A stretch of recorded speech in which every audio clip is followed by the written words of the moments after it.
Alright, mega mega love shoutout. Ito pinag-usapan na natin kanina to, Mabsat, pero mas pakinggan natin yung version ni attorney nung matasabi nito. Kasi itong si Robin, Mabsat, pinagtanggol si Mariel. Problema, lalo silang napahiya at pinagtawanan doon sa mismong page ni Mariel, Mabsat.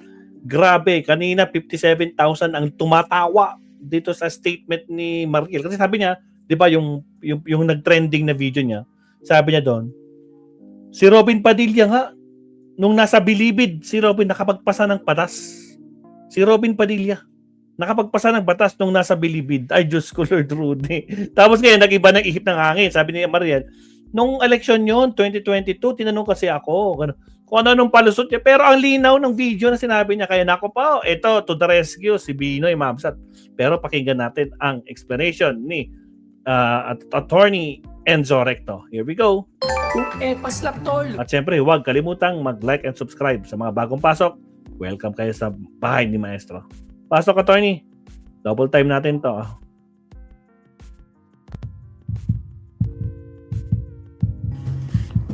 Lang ang komentar dito sa Ngayon, naglabas ng statement si Robin Padilla. O tama yung sinabi ko. Malamang, sabi ko, malamang yung sinasabi na yan ni Mariel na nakapagpasa daw ng batas si Robin Padilla. Ako sa tingin ko ang tinutukoy niyan yung batas tungkol sa illegal possession of firearms. O, bakit? Si Robin Padilla kasi nakulong yan noon, nakasuhan yan, illegal possession of firearms. Ay di ba nahulihan niya ng baril? Sa Angeles City yata yun, sa Pampanga. Nahulihan siya ng baril, wala siyang lisensya. O? Tapos nung later, may warrant of arrest na yan, tumakas yan, nagtago yan sa bundok sa Bicol. Siya Sa Bicol pa talaga. Kasi yung pamilya niyan, siyempre, taga Camarines Norte yan. Yung tatay niyan, dating governor ng Camarines Norte. Pinatay nga lang. Yung kapatid niyan, half-brother, dating governor, si Roy Padilla. Yung governor ngayon ng Camarines Norte, half-brother niya rin yon. O, kaya nung panahon, siyempre, nung wanted na siya kasi may warrant of arrest na, nagtago yan si Robin. Pero nung bandang huli, hindi niya naman kayang magtago sa bundok ng matagal. Bumaba na yan, sumuko na lang. Nang sumuko siya, yan si Robin, eh, malaki kasi ang naitulong niyan sa kampanya sa kampanya ni Ramos, yung eleksyon ng 1992. Tumulong yan ng malaki kay Ramos. O kaya ngayon, isa pa sa kaibigan niya na matalik noon, siyempre si Tito Soto kasi pareho sila artista. Okay. Nung nakulong si Robin, ilang taon niya na nakulong convicted yan dahil sa illegal possession of firearms. Nung panahon, yung yung sentensya sa kanya, mahaba pa ang pagkakakulong. Mahaba pa ang pagkakakulong. Kaya ngayon, pinag-uusapan noon na amyendahan ng illegal possession of firearms, babaan ang sentensya. O, ang sponsor ng batas na yan, ang alam ko, si Tito Soto. Sinuportahan niya ni Ramos, presidente noon, na priority bill. O kasi nga, unang-una, sa totoo lang, para mapaboran yan si Robin Padilla, gusto nilang matulungan si Robin Padilla na makalaya na. So, para makalaya si Robin Padilla, binabaan na yung sentensya ng illegal possession of firearms. Pero siyempre, hindi lang naman si Robin ang manginginabang doon. Pati na iba pang mga kusado o convicted sa parehong kaso. Kaya ang nangyari diyan, yung mga maliliit na kalibring baril, halimbawa mga pistola, mababa na lang ang sentensya diyan. Bumaba na yung sentensya. Hindi tulad nung dati na lahat ng klaseng baril halos pare-pareho. Eh ngayon nag-iba na yan. Pag mga high-powered firearms siyempre, tapos mga explosives, granada, mahal na. Yan yung mahaba pa rin ang sentensya. Pero yung mga mahihinang kalibring baril, mga pistola lang, binabaan na, pinaiksi na yung sentensya ng pagkakakulong. Napaboran dyan si Robin. Kasi nakulong na siya ng kung ilang taon. Dahil pinaiksi yung sentensya, favorable yon sa accused or sa convict, napaboran si Robin, na-release siya. Yan yung nangyari kay Robin. Ngayon, ang ginagawa yung batas na yan, siyempre, nag-conduct ng mga public hearings. Siguro, isa sa mga sinagawa ng public hearing doon mismo sa Bilibid, pinatawag yung mga preso na sangkot dyan or na-convict na dyan. Isa sa mga dumalo sa public hearing siguro, si Robin. O yan yung sinasabi ni Mariel Padilla na hindi pa man daw nakakulong, ay hindi pa man daw senador si Robin, nakagawa na ng batas. Si Robin nung nasa Bilibid nakapagpasa na ng batas. Okay? Without even being a senator. Okay? Pero hindi naman yun dumalo lang siya sa public hearing, na-interview lang siya kung anong masasabi niya tungkol sa illegal possession of firearms. Ganun na pala yun. Ito na nga mismo yung sabi ni Robin Hindi naman po pwede na mag-aamenda ka ng batas na hindi magkakaroon ng public hearing. So, diyan po sa isinagawa na yan, nagkaroon po ng mga interview sa amin, diyan po sa Bilibid, sa New Bilibid Prison. Dahil nagkaroon po ng pagkamulat nung ako po ay nakulong. Iyan po ngayon ang nagpababa ng mga sintensya ng mga bilanggo na masasabi pong nagkaroon ng hindi patarungan. Oh, yun pala. Pumunta yung mga staff siguro, yung staff ng senador, staff ni Senador Soto. Kasi si Tito Soto yata ang author ng batas na yan para amyendahan ang illegal possession of firearms. Yung batas tungkol sa illegal possession. So pinuntahan siya, in-interview.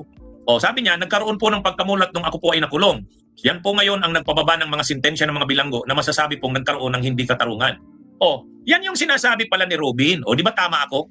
Sabi ko malamang ang sinasabi ni Mariel na accomplishment ni Robin na nakakulong pa lang sa Bilibid, nakapagpasa na ng batas. Sabi ko malamang, in-interview lang yan, kinuha yung kanyang side, anong masasabi niya? O, ayun na nga. O, di ba? Tama ako sa sinabi ko. Galing na mismo kay Robin Padilla yan. O, yung pala ang sinasabi ni Mariel. Eh, kaya lang, yung ma-interview ka tungkol sa ginagawang batas, ibig sabihin, nakapagpasa ka na ng batas. Ha? Mga kabunyog, mga kababayan. Ha? O, so yan ang ano, yan yung ano diyan. Ang mali kasi dito kay Mariel, ha? Ganun lang naman pala ang naging papel ni Robin doon. Sasabihin mo na nakapagpasa na siya ng batas. Na-interview lang naman pala eh. Ay, ako, yan na rin yung nakita ko. Nung nag-comment ako dyan nung isang araw, kung napanood nyo ako, hindi pa yan naglalabas si Robin ng reaksyon ha. Kasi ang reaksyon ni Robin dated August 9, 2026. Oh. Hindi pa yan nagpapaliwanag sila Robin sa kasi Mariel. Nung isang araw, ganyan na yung sinabi ko. Sabi ko malamang yan, ang ibig sabihin ni Mariel dyan, yung panahon na si Robin nakakulong. Tapos, mayroong batas na sinusulong, inaamyendahan yung illegal possession of firearms na batas. Eh, totoo naman, mapapaboran si Robin noon. You don't deserve to settle, so play a game that won't either. We've been Again, sa mabagong pasok, huwag kalimutang mag-like and subscribe. Yatang utos, mayroong batas na sinusulong, inaamyendahan yung illegal possession of firearms na batas. Eh, totoo naman, mapapaboran si Robin noon. Si Tito Soto yata ang author noon. Ngayon, nag-conduct ng mga syempre, public hearings, nag-interview ng mga tao na pwedeng ma-interview tungkol dyan sa illegal possession of firearms. Na-interview si Robin.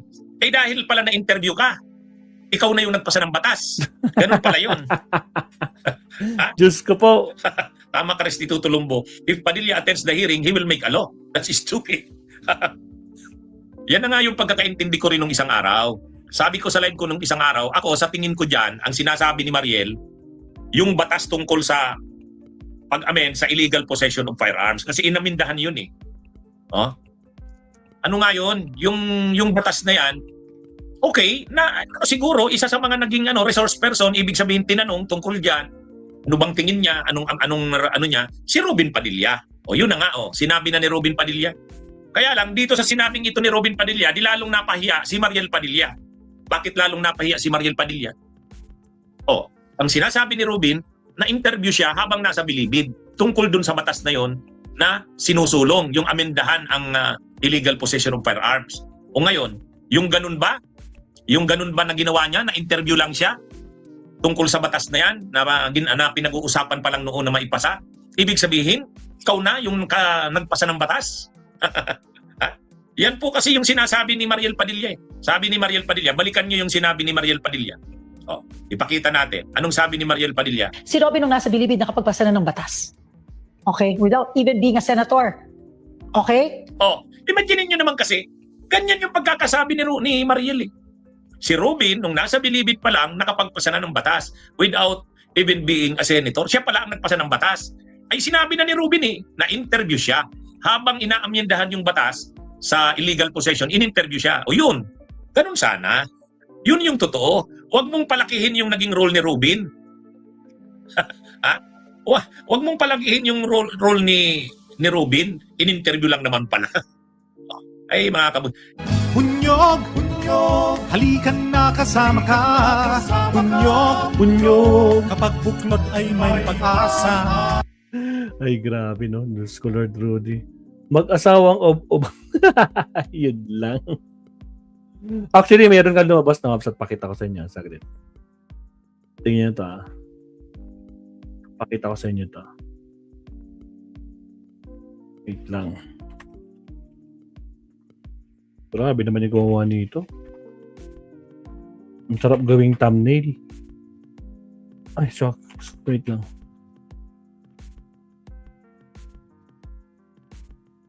Ito to.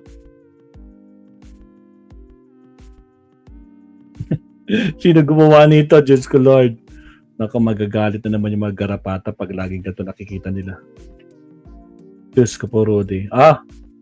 Sa Netflix muna, diba? Bobo si Mr. Boba si Mrs. Diyos ko. Diyos ko po, Rudy. Siya. Last topic tayo. Chopaeng, shout out, Kapsat. Okay. Shout out sa lahat, sa mga bagong pasok. Countdown tayo. Sa last topic natin.